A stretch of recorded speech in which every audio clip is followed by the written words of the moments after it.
রাজ্যের বকেয়া ডিএ মামলায় ফের পিছিয়ে গেল শুনানি। বুধবার সুপ্রিম কোর্টে বিচারপতি সঞ্জয় কারোর এবং পিকে মিশ্রর বেঞ্চে এই মামলার শুনানি হয়। ডিএ মেটানো নিয়ে রাজ্য সরকারের দেওয়া হলফনামার প্রেক্ষিতে এবার মামলাকারী সরকারি কর্মচারীদেরও নিজেদের বক্তব্য জানানোর নির্দেশ দিয়েছে শীর্ষ আদালত। মামলার পরবর্তী শুনানি হবে আগামী 6 মে। রাজ্য সরকারি কর্মচারীদের বকেয়া মহার্ঘ ভাতা বা ডিএ মামলার শুনানি ফের পিছিয়ে গেল। বুধবার সুপ্রিম কোর্টে রাজ্যের পেশ করা হলফনামা নিয়ে তীব্র বাদানুবাদ চলে দুই পক্ষের আইনজীবীর মধ্যে। রাজ্যের দাবি তারা ইতিমধ্যেই 6,000 কোটি টাকা মিটিয়ে দিয়েছে, কিন্তু সেই দাবিতে সন্তুষ্ট নয় কর্মচারী সংগঠন। রাজ্যের আইনজীবী কপিল সিব্বল আদালতে জানান, প্রাক্তন বিচারপতি ইন্দু মালহোত্রা কমিটির সুপারিশ মেনেই কাজ করেছে। যাদের রেকর্ড রয়েছে এমন কর্মীদের বকেয়া মেটানোর প্রক্রিয়া শুরু হয়েছে। ইতিমধ্যে সরকারি কর্মচারীদের বকেয়া ডিএ বাবদ 6,000 কোটি টাকা মেটানো হয়েছে। সুপ্রিম কোর্টের দেওয়া নির্দেশ যথাযথভাবে পালন করা হচ্ছে। মামলাকারীদের আইনজীবী বিকাশ রঞ্জন ভট্টাচার্যের অভিযোগ, কমিটির কাছে তারা তাদের বক্তব্য জানাতে পারেনি। কমিটির রিপোর্টও মামলাকারীদের জানানো হচ্ছে না। বকেয়া মেটানোর নামে কর্মচারীদের মধ্যে বিভাজন করা হচ্ছে। রাজ্য এবং মামলাকারী দুই পক্ষেরও সওয়াল জবাব শুনে রাজ্যের জমা দেওয়া রিপোর্ট খতিয়ে দেখার নির্দেশ দেন বিচারপতি। বিচারপতি সঞ্জয় কারোল বলেন, বকেয়া ডিএ মেটানোর প্রক্রিয়া তো শুরু হয়েছে।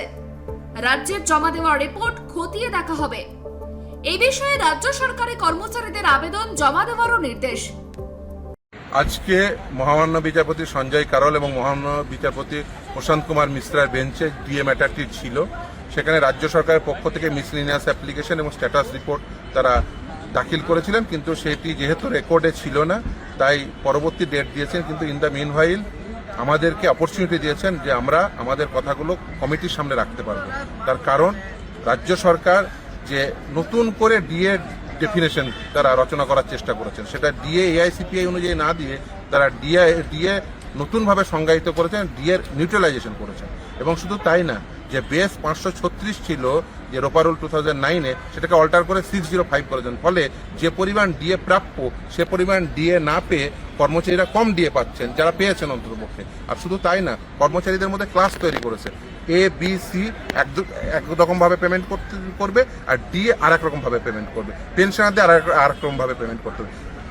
জাজমেন্টের কোথাও এ কথা বলা ছিল না যে তুমি কর্মচারীদের মধ্যে নতুন করে শ্রেণীর। সুপ্রিম কোর্টের নির্দেশ পেয়ে কাজ করা হবে বলে এদিন আদালতে জানান রাজ্যের আইনজীবী। পাশাপাশি বলা হয়, কমিটি পরবর্তী রিপোর্ট পেশ করবে এপ্রিলের শেষ ভাগে। ততদিনের জন্য মুলতবি করা হোক ডিএ মামলা। সেই আর্জিতে সাড়া দিয়ে ফের পিছল শুনানি। আগামী 6 মে অর্থাৎ বাংলার বিধানসভা নির্বাচনের ফল প্রকাশের পরই নির্ধারিত হবে ডিএর ভবিষ্যৎ। আপাতত সুপ্রিম নির্দেশের অপেক্ষায় দিন গুনছেন লক্ষ লক্ষ সরকারি কর্মচারী। কমপ্লায়েন্স রিপোর্ট যেটা দেওয়া হয়েছে সরকারের পক্ষ থেকে, সরকারের একজন ল অফিসার সেটাকে দিয়েছেন, সেটা এফিডেভিট করেছেন, নোটারি করে সেখানে জমা করা হয়েছে এবং তার ছত্রে মিথ্যাচারে ভর্তি। অবাক হয়ে যাচ্ছি, একটা সরকার সুপ্রিম কোর্টের মতো একটা প্রতিষ্ঠানে দায়িত্ব নিয়ে মিথ্যা তথ্য পরিবেশন করছে এইভাবে।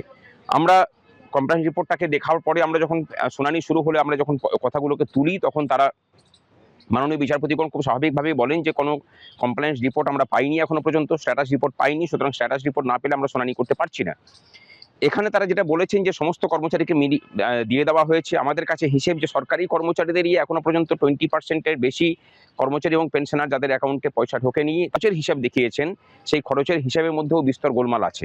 যেটা আমাদের 6 তারিখের যে শুনানি আছে, তার আগে সংগ্রামী যৌথ মঞ্চ দৃঢ় প্রতিজ্ঞ যে এই 6 তারিখের শুনানিতে এই সরকার যাতে কর্মচারীদের বিপক্ষে এসে দাঁড়াতে না পারে, রিপ্রেজেন্ট করতে না পারে, তার জন্য চেষ্টার কোনো কসুর এই রাজ্যের কর্মচারী শিক্ষকরা করবেন না।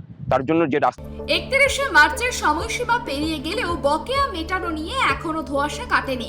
6 মে শীর্ষ আদালত কি রায় দেয়, এখন সেদিকেই তাকিয়ে রয়েছে রাজ্য প্রশাসন থেকে শুরু করে নবান্নের কর্মীরা। রিমিক মাঝির রিপোর্ট, KTV বাংলা।